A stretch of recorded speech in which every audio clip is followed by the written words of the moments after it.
Good morning, everybody. I know it's early for you all. I'm in Washington, D.C. Here at NACD's headquarters, and delighted to be with you. I'm NACD's Chief Operating Officer, General Counsel, and Corporate Secretary. And I certainly want to thank the group that has put this together, and my co-panelists, including Jane and then Samantha, of course, who you'll hear from in a second. And just extend my thanks on behalf of the chapter to Baker Botts for its sponsorship of this morning's event, and looking forward to it. Great. Thanks, Kimberly. So I'll kick us off. Welcome, everyone. So today our topic is breaking boardroom barriers, navigating culture and leadership dynamics. I'm Samantha Crispin. I'm a partner at Baker Botts. I chair our corporate department firm-wide for the firm, and I sit on our executive committee. And as part of my practice, I spend a good amount of time in the boardroom talking to the board about strategic transactions, complicated governance issues, complicated disclosure issues, and just generally, helping and advising the board as they're considering various issues. So the topic today is one that I'm really excited to talk to you about. And then our panelists today, Kimberly and Jane. Kimberly, I'll throw it back to you for a brief introduction, and then Jane, if you can introduce yourself as well. Sure, thanks. Again, Kimberly Simpson. I work with NACD and its chapters across the country, of course, the Northern California chapter being one of those great chapters, and appreciate the staff and board of that entity. I am really excited to be talking about this subject today because this follows very closely our Blue Ribbon Commission report that we recently issued about culture in the boardroom. So I'll talk a little bit about that after Jane has an opportunity to introduce herself. But I think this discussion is so timely and so important for all of us on this call as general counsels and also board members. So glad to be here. And Jane, I'll throw it to you for introductions, and then I'll talk a little bit more about that Blue Ribbon Commission report. Sure. Thanks, Kimberly and Samantha. And thanks everyone for making the time today. I think this is an incredibly special group of individuals. So a little bit about myself, longtime Bay Area resident, born and raised here in the East Bay specifically. So as it pertains for today, two different roles that perhaps are relevant. My day job, I've spent my entire career, nearly 30 years, serving legal regulatory matters for our clients. So the plan was always to go back to law school. And frankly, all the lawyers I worked with, corporate and white shoe law firms, told me not to do it. But I serve many of you, many of your peers, and many law firm leaders in a variety of topics, and certainly a lot of change going on. And then secondarily, I just completed a term on our US board for PwC, and I still sit on our global board for PwC. And we'll bring a few of those thoughts there that we hear from there, but as well as working for our clients. So a little bit of dual hat in terms of some of the observations that I hope to bring today. So thanks everyone for the time. Great. So I'll set the stage just a little bit before kicking it over to you, Kimberly, to talk about that report.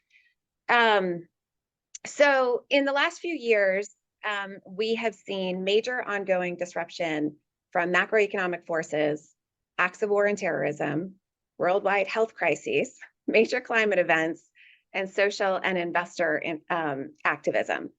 Boards are expected to make difficult decisions on complex issues on short notice, while still satisfying their duties to be fully informed and make reasoned business decisions with the benefit of critical analysis and consideration of divergent views. Additionally, the hits are gonna keep coming. Additionally, many companies are facing pressure from employees, customers, and other stakeholders to publicly respond and speak out on contentious social and political issues, where companies and boards really face a catch-22.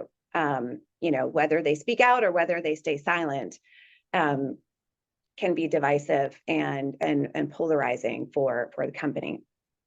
So no surprise with all of this that views on how to address these issues vary greatly at the board level as well. And through and post-COVID, boards are interacting more and more often virtually. It's easy, it's efficient, you can meet more often, you can see each other on the screen. But I think that opportunities to really for board members to really get to know other board members, and for board members and management to really get to know one another in person and get to know each other on a personal level have gotten fewer. In addition, there has been a real surge in new board membership across companies, which is a great thing. But whether that is due to adding members from a focus on diversity, or broadening out the technical skill set and experiences of board members, or whether that's due to increased investor activism and the implementation of the universal proxy card, where shareholders can pick and choose from both slates. So you may end up with a board that's not, just the management slate or the activist slate, but, a mix of the two, which can create an interesting dynamic. And then to top it all off, scrutiny on board members and their qualifications has really skyrocketed, whether, again, it's due to investor activism, or frankly, due to some of the SEC disclosure requirements around what boards are doing in their oversight capacity on particular issues. I think the most recent example of that being the recent cybersecurity disclosure issues requiring companies to explain what is your board process when it comes to this issue. So kind of taking this all together, what does this mean for boardroom culture and boardroom performance? High-performing companies tend to have high-performing cultures, and this is not just management. This extends beyond and to the boardroom. And so for a board to truly be effective and high-performing, it has to have an effective culture. And that culture needs to enable the board to communicate effectively, to engage in balanced discussion, and really hear and consider divergent views. The board needs to be agile and functional so that decisions can be made in the time frame required, which could be a very short time frame, and ultimately achieve consensus in its direction and oversight in its role and function with management. So with that backdrop, Kimberly, maybe you can go into and tell us a little bit about the work that NACD has done and the Blue Ribbon Commission has done to really evaluate board culture and in light of all of these issues. Absolutely. And I don't know if everybody wants to go back to bed and pull the covers back up. Because we are in perma crisis, and it is a lot. And I'm also guessing that the folks that are joining us today have seen a thing or two in their careers in terms of boards perhaps that don't have a great and functioning culture, and they've seen probably firsthand how that can impact the board's ability to move an agenda forward. So I'll tell you a little bit about NACD's Blue Ribbon Commission reports generally. Some of you may know that we convene generally every year a commission of directors and experts across the country around a certain topic. And we usually try to kind of look at what is on the sort of leading edge of governance to make sure that we're kind of moving boards in this country forward. And our decision for our most recent Blue Ribbon Commission report was to talk about board culture. And because of all the things Samantha just mentioned, we're in perma crisis. We've got a lot of regulatory activity. We've got supply chain issues. We have inflation. We have threat of recession, et cetera, et cetera. And so in this particular commission, our co-chairs included Mary Winston, who's on NACD's board of directors. She's on the Chipotle board, Northrop Grumman, and many others. Also, Oscar Munoz, who many of you may recognize that name as the former CEO of United Airlines. And so it was a great group of people coming together to really talk about this and try to put together not only the thought leadership around this, but also some very practical tools that we can all use in our boardrooms. So I'm actually going to share my screen here and just share one slide. Hopefully that will show up well for you all. But this is it in a nutshell. And I know this document will go out to all of you following this call. So you'll have this and much more to refer to at your leisure following today's event. But essentially, the recommendations of the commission boil down to three critical areas. The first is to actually define board culture. And that sounds like an easy thing to do, but I think if it's not, I think, intentional, then the culture becomes what it is through a variety of factors. And I know you've all seen that. So the key then is to really define your culture, to agree on your norms. For example, everybody needs to speak before a decision is reached. That way you don't have, one loud voice being the only loud voice in the room. Really start to refine, identify where your culture sits and refine how you want to change it. And then move into determining who's responsible for what, particularly around leadership. How are leaders of the board, the chair, the lead independent director, the head of NomGov, et cetera, how are they going to work together in concert to achieve the culture that the board is trying to achieve? Then there's some brass tacks. NomGov, put NomGov in charge of it, in charge of looking at it consistently. Look at your recruitment practices, not just recruiting, but onboarding and then reboarding potentially of existing directors. Because if you're trying to change the norm, how do you do that? And then continue to assess the board, assess the committees, assess individual directors. And then you've got to do the third section here, which is addressing major fault lines. And we all know that the state we'd like to get to is that directors self-select themselves off a board when they feel like their skill set is no longer what the board's strategy requires. That is a nirvana we haven't reached, and there's a lot of reasons for that, which are, I think, many of them obvious. But trying to destigmatize that is really critical. And then looking at unhealthy behaviors and commitment to address those. I think a lot of times what I've seen is, well, XYZ person is doing something in the boardroom that's not great, but they'll be rolling off in 2 years. And I think really looking at how are you going to address those kind of situations in real time is important. And then trying to reach consensus around major decisions, but also making sure that you have robust debate. And there are a lot of techniques and tools to do that, which actually brings me to the toolkits that are in the report. And let me stop sharing here. There we are. There are a lot of actual toolkits in the report, which I think take the recommendations of the commission from theoretical to practical. And those are, I won't go through all of them because we'll talk a lot about various pieces of it throughout the morning here, but some of it revolves around how do you address bias in the boardroom? And I think we're also going to share a great article from our directorship magazine that talks about decision-making in the boardroom. And I loved that article. I hope you'll enjoy it as well. But, how do you, for example, remove affinity bias? So that meaning, hey, Jane and I are a lot alike. So if Jane says something, I put a lot of weight on that because you know what, she's smart and fabulous. Well, there's some things you can do to try to remove affinity bias and other types of biases.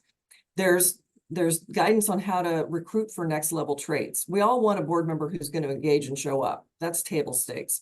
But are you getting someone with courage and the right kind of courage for the boardroom? There's a detailed onboarding plan.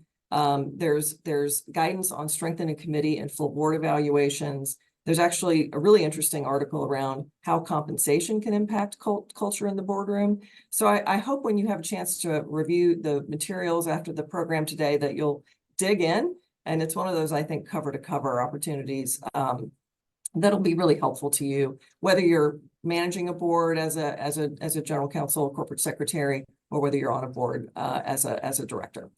So Samantha, I'll leave it there because I know we're going to dive into a lot of pieces of that, but hopefully that gives a good level set. Yeah, no, that was great. And so, I thought we would start, I think, the high level takeaway, Kimberly, is that boards and management teams need to really be intentional about this and intentional about their board culture and how they're interacting with one another to be effective. And I wonder if you guys could share some thoughts or examples that you've seen of boards and how they've been intentional and, what that has meant. So maybe I'll start with a couple examples there, right? And maybe stepping back a bit. I do think there's so much dialogue on board composition at the moment, right? And particularly what's the right secret sauce of combination of skill sets and perspectives to bring, which maybe we'll hit on that a little bit more. I personally believe folks that have been in a GC perspective really have a very broad perspective of an organization from a growth and a risk perspective, which I think in my opinion, we see more and more seen as valued on boards and C-suite positions, right? But in terms of the intentionality, I think one is bringing folks with that sort of integrated experience, right? Two, I think I put in the chat, the reference to making sure everyone speaks before major decisions. I'm not sure if that happens everywhere, but I do hear more and more, including our own board at times, where there's a major decision. Part of it is for, I think, efficiency and effectiveness, but also to have that one-on-one time, especially where there are loud voices that might dominate, especially in a physical room, to get those perspectives so you can come out of the gate as a lead director and say, okay, I think there's 3 major issues at hand here before we could take a vote, and just jump into that to put those on the table. I'd also say intentionality of getting some time together, right? I think the reality is most boards are operating in some sort of hybrid perspective. I know we certainly are. So lots of virtual meetings as well as regular in-person meetings. Virtual, the cadence of using the hand raise actually gives a little bit of more of a easier path of, okay, you're in line to get your voice heard versus, I know for myself, I'm all of 5'1". And when we're physically in a meeting, depending how the chairs are arranged, trying to get your voice in can be a little bit more challenging versus sort of this democratized, virtual hand raise. But I would say intentional about the times that we also get together outside of the boardroom, to me, I think has been the most obvious piece, especially post-COVID, right? For my global board role, for instance, we started our term in the middle of COVID and it was virtual. And to get a bunch of global folks, right, you already have sort of the geopolitical and different sort of, I'll say, territorial differences, to actually work more effectively virtually was very, very hard until we got into person, until we broke bread together and things of that nature. So I think we've been intentional about having either breakfast or dinner meetings with the topic of discussion, but we're doing that in a context that you actually can lean over and talk to the people and get to know them a little bit more personally so that you build that trust. Jane, I'll double down on that. I agree with everything that you said. I think those are all smart moves. And, I think part of the opportunity here is that when you do have your board together for, social time or strategy time, where maybe you're listening to an expert around a topic, somebody, comes in to speak to your board around a topic to generate conversation, is that if you're thinking about your culture on your board, and that is something that is intentional, then when you go into those situations, people aren't just thinking, oh, I like this kind of wine and I want the surf and turf or whatever. They're thinking about, hey, I really need to get to know Jane. Maybe Jane is new and I haven't gotten a chance to know her, because everybody is now accountable to the culture.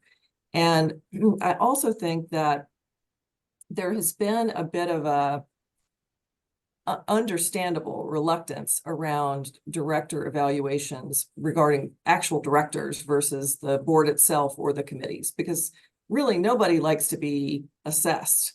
It's not a really comfortable feeling. And so, what we've seen is that if you, number one, normalize that you're going to do that, then that, I think, gives people a little bit more accountability. I think also if you couch it not as I'm going to assess my colleague Jane, but I'm going to provide some recommendations, some feedback, some opportunities for Jane. And so there's a bit of a, I think, shift in how perhaps you do that, that can make it a really important part of board culture.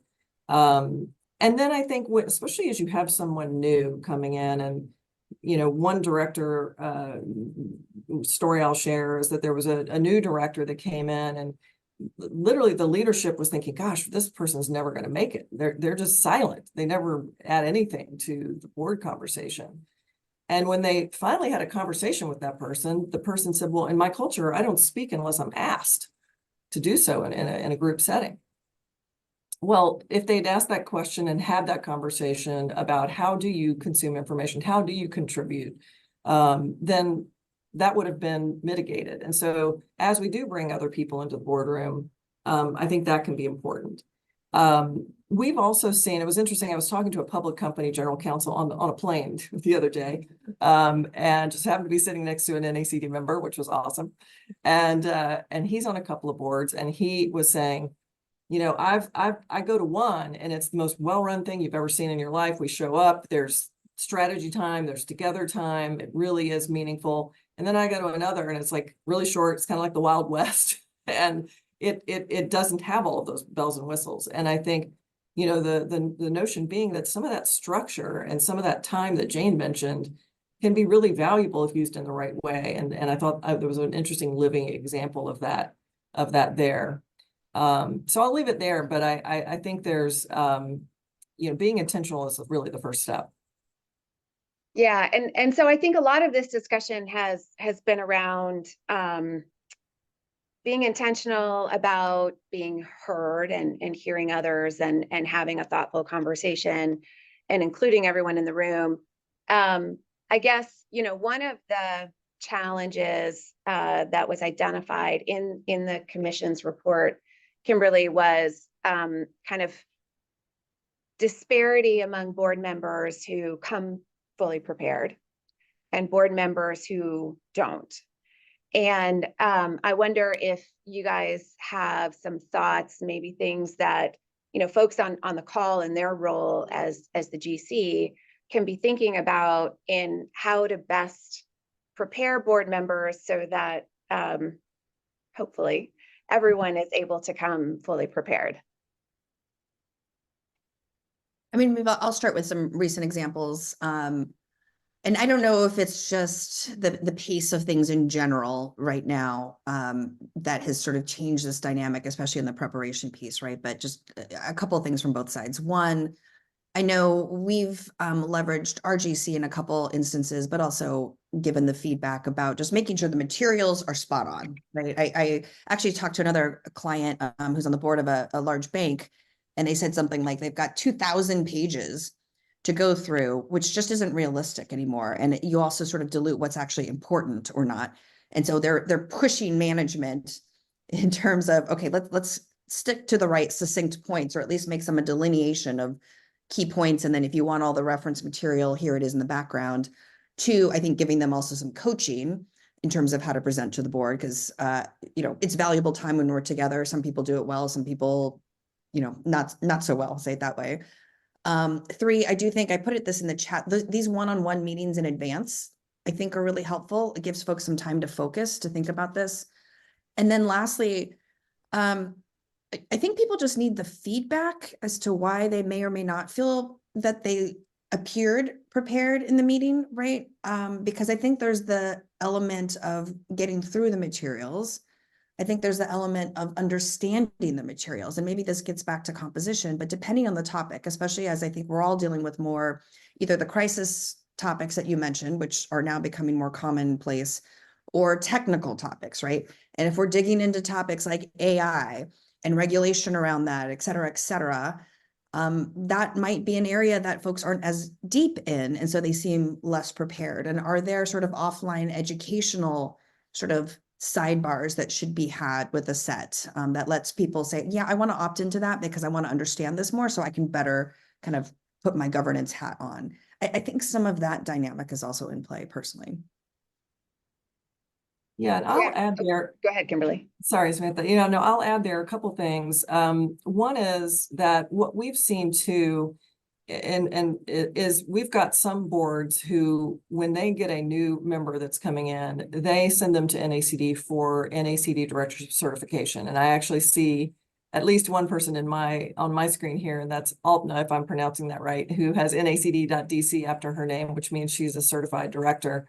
And boards will say, you know, we want to make sure everybody, maybe we've got a person who's a first-time board member at a public company, say, and we want to make sure they walk in understanding all of their duties and how all this works. And so we want them to go through certification.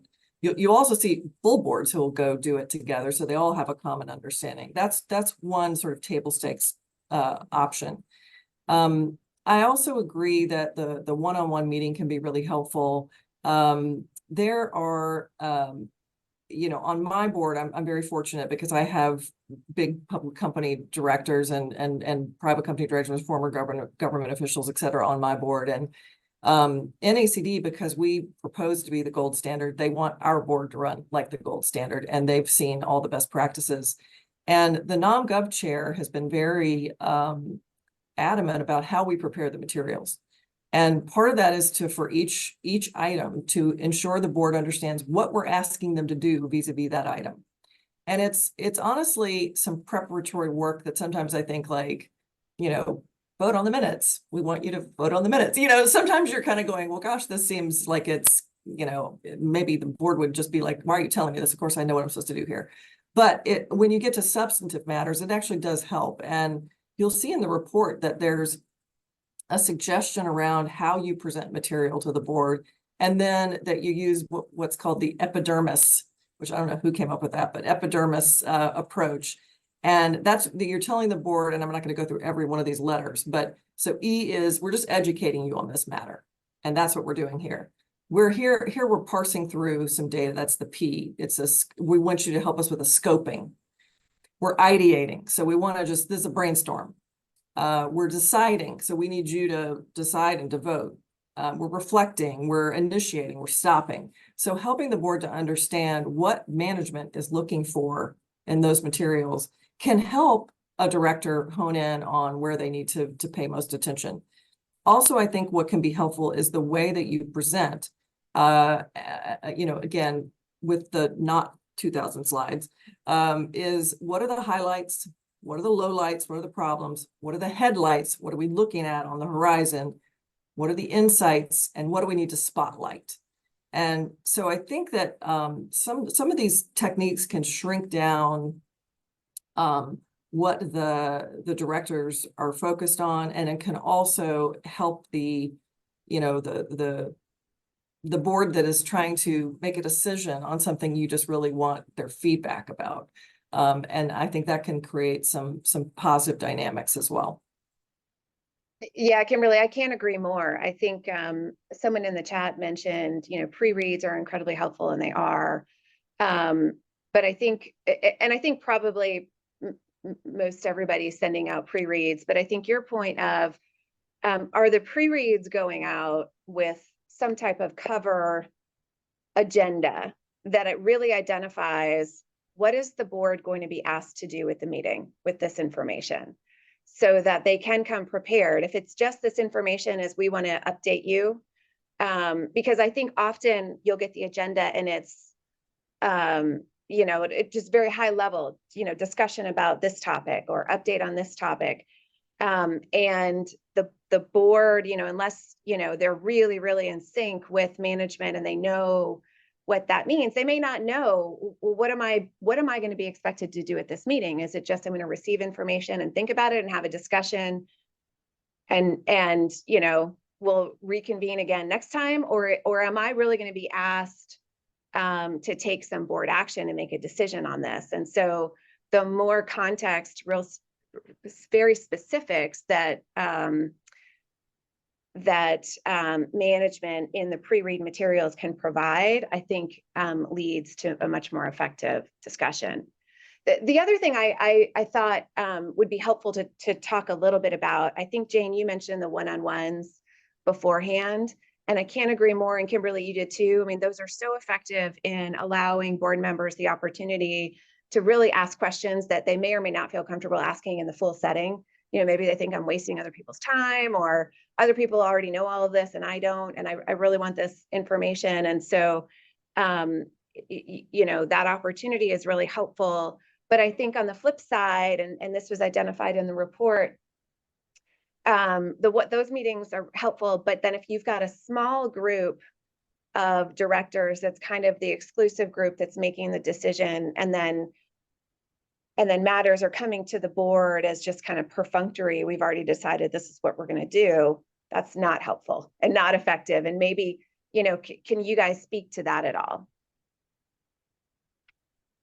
I mean, I'll start. I mean, that's part of what a really good, I hope, lead director can spotlight and try and shake up a bit, right? Because those forces, those voices, the titles can be incredibly strong and powerful. And that lead director, whether they might consider themselves part of that clan or not, perhaps, right, depending on the dynamics, who's independent or not, right, needs to really identify that and shake it up, right? And so I think, the report talks about this some more, but I think that the EQ piece has got to be front and center. And even if that's not natural to someone, I think they've got to step back and be able to do that.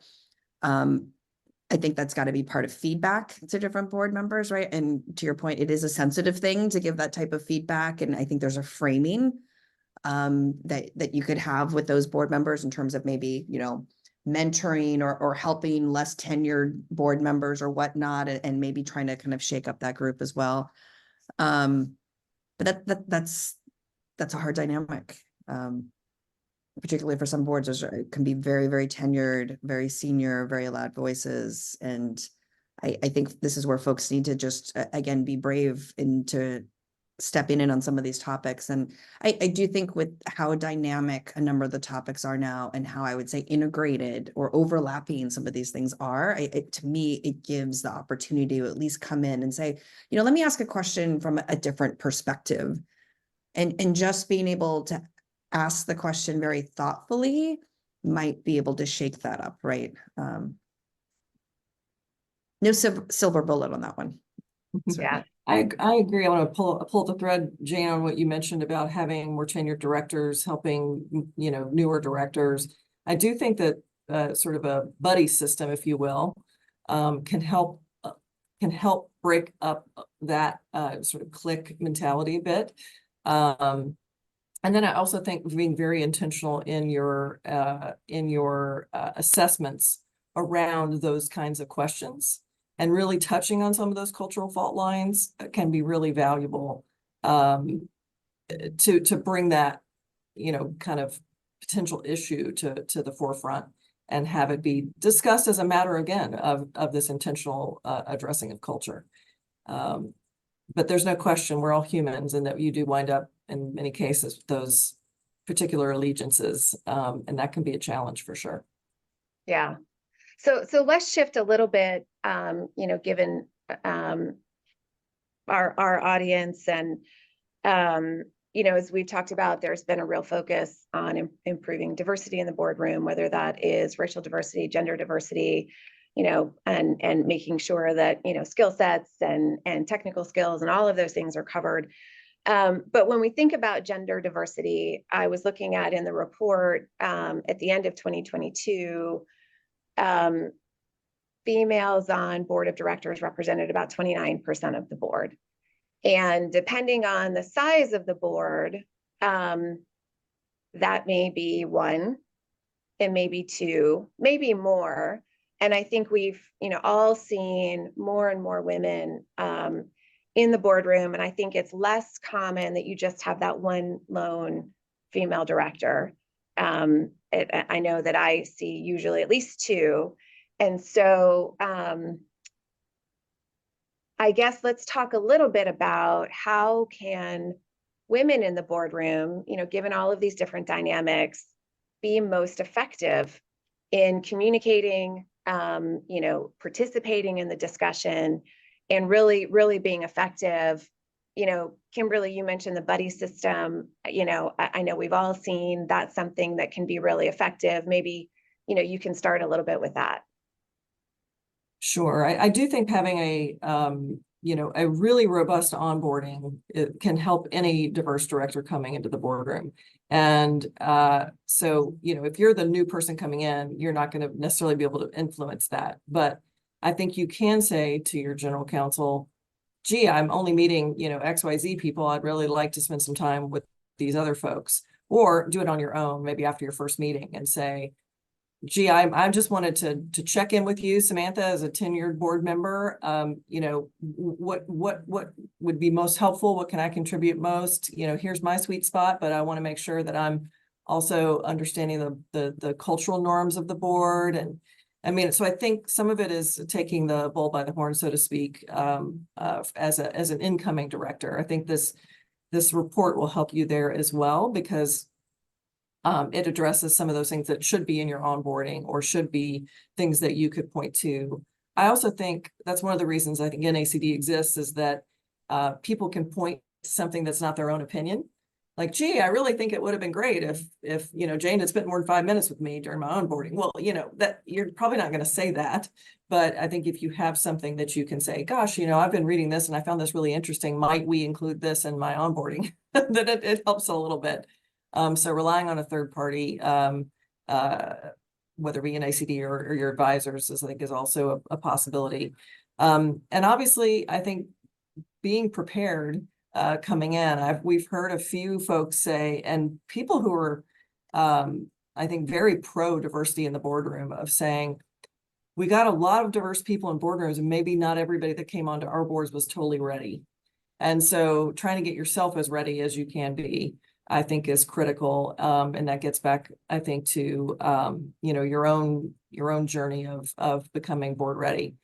And then lastly, I think you mentioned, and I'd love to hear it, Samantha, that now there's usually 2 women or 2 people of color, because that was, you know, some years back, I'd say even before the pandemic, that's what you heard. You heard, if you're the only one, the first thing you do is set your course to try to get another person, because that really helps, I think, your voices to be heard, and it not to be you're the single person asking some, you know, question that's upset the board. And then, you know, I know women who are on boards where there's a real drinking culture around that board, or, you know, it's golf or whatever. And I think trying to find your way into that culture, I guess know your wines would be another another tip perhaps. But I think, you know, trying to understand when you're coming into that situation, how you're going to navigate it through is a challenge, and there's no question about that. But I love that we're making progress. I also love what I've seen, which is that we're seeing more people. You know, it used to be you had to be a CEO or a financial expert to come onto the, you know, some of these, especially the bigger boards. Now we're seeing more, you know, ESG, strategy, tech. And I think that as we get those more diverse skill sets on the board, that's going to help people who come from diverse backgrounds as well, because it's not the same group that's always sort of been sitting in the boardroom. You know, Dana, maybe yeah. I was going to piggyback on that comment. A couple of things. One, I hear from a number of, I'll say, very tenured male individuals looking for board roles, retired or whatnot. And the unfortunate commentary I've heard several times, unfortunately, is, well, I'm not a woman, so it's becoming really hard to get a seat. I'll save my commentary, you know, for another time. But I'll say this. I do think if we really think about it from a board effectiveness perspective, right? And going back to what you mentioned on permacrisis and all the things that are hitting boards. And I suspect if many of you work with or sit on, I think I hear across the board, all boards are spending more and more time having more and more meetings because this is far more complex. And so the only way to get that is to get different sort of perspectives and experiences, right? And I will say, and not just because it's this group, but I really do believe women GCs are sort of a perfect profile to bring some of that, right? I'm going to step back and put my consulting hat on for a moment, right? But we have a CEO survey we do every year. It was released in January, the most recent one. One of the headlines is that 45% of CEOs don't believe their current business model will be economically viable within 10 years. And it just points to the amount of change corporations are going through right now. Whether you want to use the word transformation, digital disruption, whatever that might be, there's tremendous change, right? And we see from a GC perspective, a new wave of GCs coming in, some of them moving into other C-suite roles, some of them board roles. I think that's going to continue. And many of them having much more of a strategic lens at the table in terms of new products, new services, new businesses, acquisitions, divestitures, whatnot, in addition to the risk piece, right? And so again, there is, in my mind, there's no better sort of point of view to have that seat at the table, understanding the risks, the growth, understanding businesses across the board and bringing those perspectives. As for being perhaps one of the only 1 or 2 women on a board, yeah, we're not there yet. Yes, it's tricky, but I like to think that women GCs have already been navigating difficult situations, right? Whether it be in the courtroom, the boardroom, with management, with tricky negotiations or crisis, you're already dealing with a lot of the tough stuff. So again, I'll put the right profile that's ready to tackle that right now. So I hope more of this audience and your other peers are going to be seeking out these board positions. I've seen some do that in their current GC roles or CLO roles.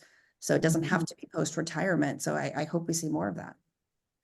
Yeah, and I definitely recommend for anybody that's on the call that's interested in board work, to lay that foundation, by taking on some operating roles if you can, because we definitely still hear some of the, well, gee, we don't need another lawyer in the boardroom because we have a general counsel, or we can get outside counsel, go to Baker Botts or whomever and get that expertise in the door. And I think I, of course, as a lawyer, see that we're business partners and we're not going to walk in and be like, the latest regulation says that's not what we would do in a boardroom. But I think there's that's still that lingering thought that could be what a lawyer might contribute. So I think taking on operating roles, and I've done some writing recently on some GCs that got their board seats, some of them still sitting GCs.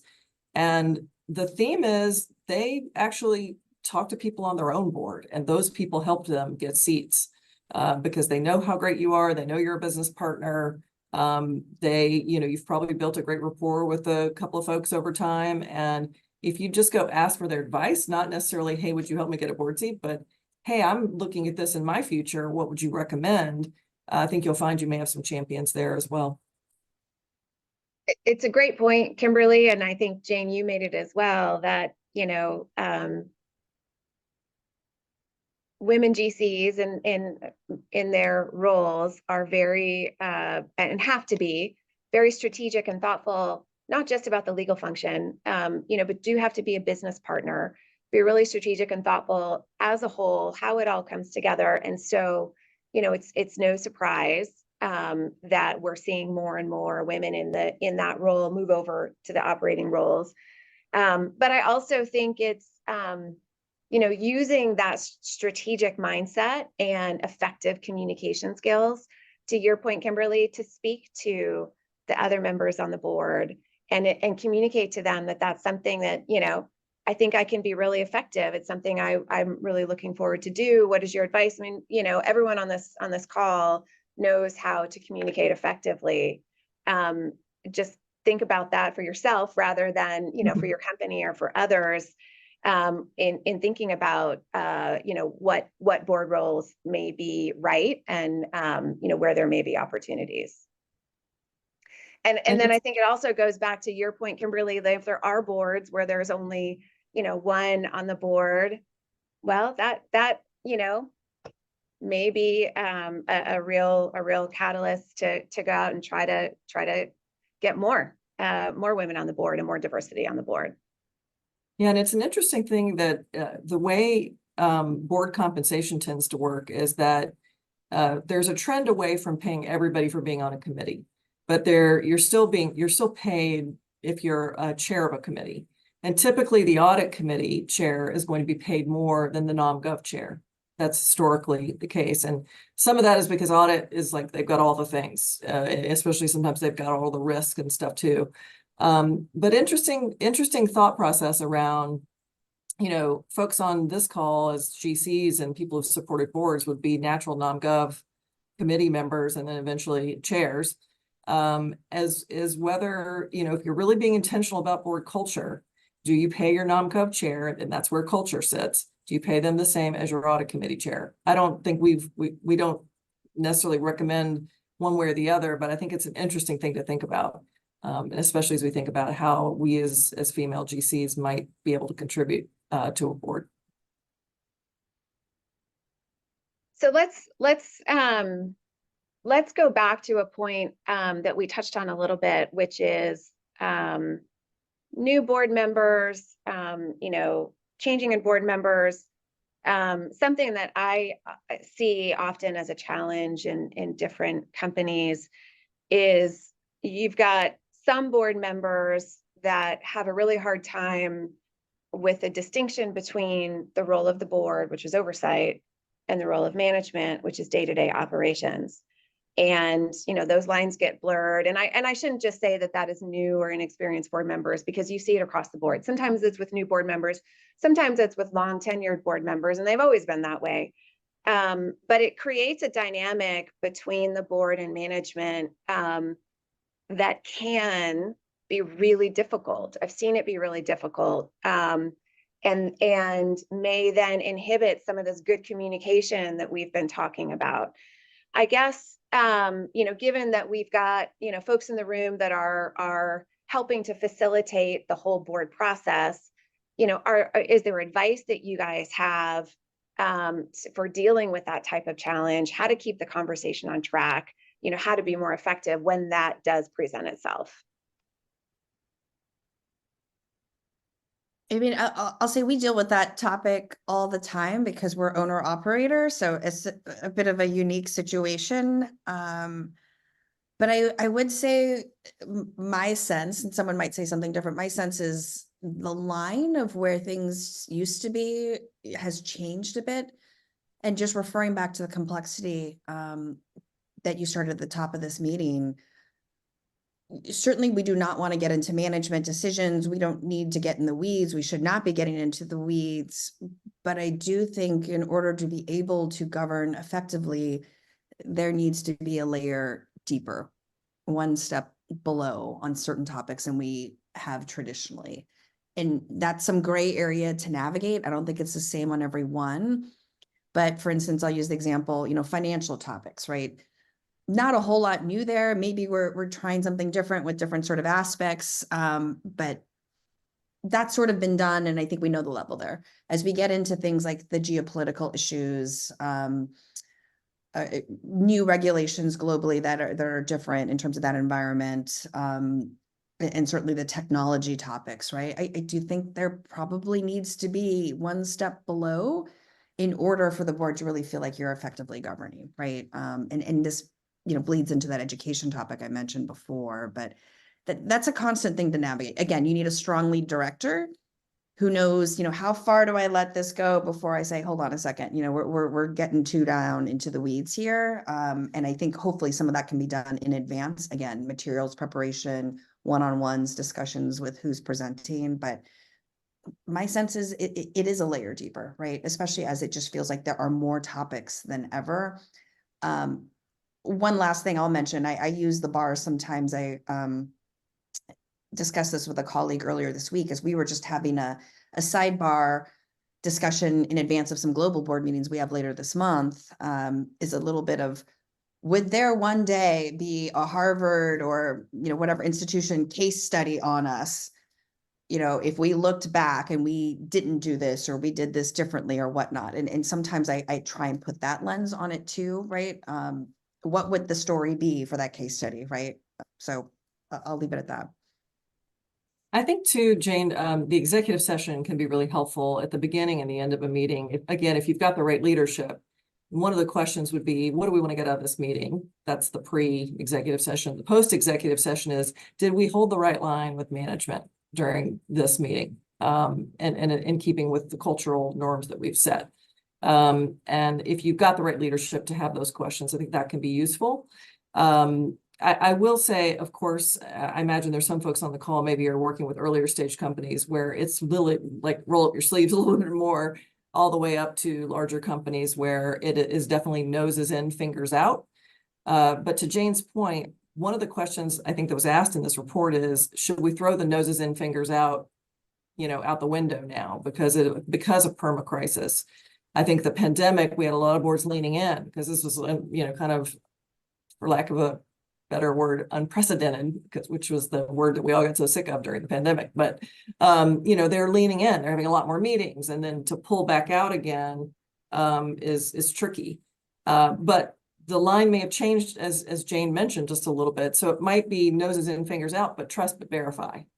And I really liked right at the start of the pandemic, I interviewed a public company director who's on large, like Walgreens, Boots, Bank of Montreal and others. And she said, my job is not to jump in the swamp and wrestle the alligators. My job is to stand on the side and point out the alligators to the CEO. And I liked that analogy because it really, you know, made it kind of come to life for me. But you do see an expansion even around, for example, the compensation committee now being human capital and compensation, looking at the culture of the organization. And in addition to our perma crisis, that might be the word of the hour, for those of you who follow the Edelman Trust Index, you will have seen in 2020, I guess it was 2023, or maybe it was even done at the beginning of this year, but essentially the trend continuing that nobody trusts anybody except for business. Business is the number one most trusted kind of entity, so to speak, in the world. And that is scary for a lot, for a lot of reasons, because boards aren't necessarily starting their meetings with like, okay, the world's on our shoulders. I mean, they're like, we need to make money for our shareholders. So, you know, it's just a very interesting time, but I do think that the purview of the board, whether it be because of reporting requirements, whether it be because of crises, et cetera, has expanded to a degree. And it means you're certainly going to spend a lot more hours on your boards than you would have a number of years back. Absolutely. I thought we have just a few minutes left. I thought I would, if you guys have questions, feel free to put them in the chat. There was a question earlier in the chat that I don't think we have addressed, which goes to providing feedback and framing feedback in terms of opportunities, and whether or not you guys have seen or would recommend opportunities, you know, feedback to occur in a 360 setting, on a one-on-one setting. How, I mean, what are your thoughts there? Yeah, I'm happy to jump in first, Jane. And I did want to go back to one thing, which I'm glad that question was raised, because another thing you can do regarding the management board line is you can actually include management in the board evaluations. And you could even do that occasionally, because I don't think the board necessarily always wants that to be the case, but and that way the CEO is not carrying, you know, everything in terms of that message. But yeah, regarding the 360, I think what I've seen, and Jane, speak up, I'm sure you've seen a number of ones done as well, but it's definitely more of a one-on-one conversation with either the nom-gov chair, or the board chair, or the lead independent director, you know, very private, especially if you're getting into what are your recommendations for Samantha. You know, you want to be very careful about that. And also because if you're not careful about that, then Samantha's never going to want to, you know, be the subject of that either. So you want to have it be as discreet and I think as positive as possible, and then delivered in a one-on-one basis as well, and not something that's shared broadly across the board, so that you maintain that confidentiality and people can hear it in a safe space. But Jane, what have you seen? It's a mix, and certainly, as you pointed out earlier, something that can be quite sensitive, and really focusing on what do you want out of this, which is ultimately board effectiveness, right? And hopefully the feedback to accomplish that, right? I've seen things where people gave each other a rating between 1 to 5, and I think I personally don't think that's helpful. People attach a number. It doesn't feel good no matter what, or it could feel too good and everyone's got room to improve, right? And you either have people are too nice or too mean. I do think it's what are the 3 things that you'd like to see more of, or that person could do, right? And I think that is taken in a constructive manner. And for some folks, maybe it's something that's fairly substantial that they need to work on. And maybe for some other folks, it's more of the, how do you help others, right? And hopefully for some, maybe it's, how do you give others room to speak and contribute as well, right? To me, I think that's the best way to do it. I think it's also, again, imperative of a really strong lead director to treat that with care, get the right intent, aggregate that feedback in the right, most constructive way, and to have the EQ of the, how is this person, based on what I know about them, what is the best way to sort of deliver this messaging in a way that they're going to take it in a positive light and leverage it, and also keep it very, very confidential, i.e. no little sidebar discussions just because you might be close with one other board member. Like you really have to be a truly, you know, independent lead director in this case, and treat that with care, right? And there's definitely a space for using a third party. I know we do board evals, I'm sure Big Bots does, and PwC. You know, to have a third party in every few years can be helpful as well, but I think there's no substitute for courage among the leadership, as Jane mentioned. Well, that's a great point to close on, Kimberly. I think, you know, first of all, thank you guys. This was an incredible discussion. I think just providing really effective insight, really effective tips and guidance for everyone on the call in their dealings with the board, or as they think about whether it's they're on the board or their role as management dealing with the board, or looking to seek a position on the board.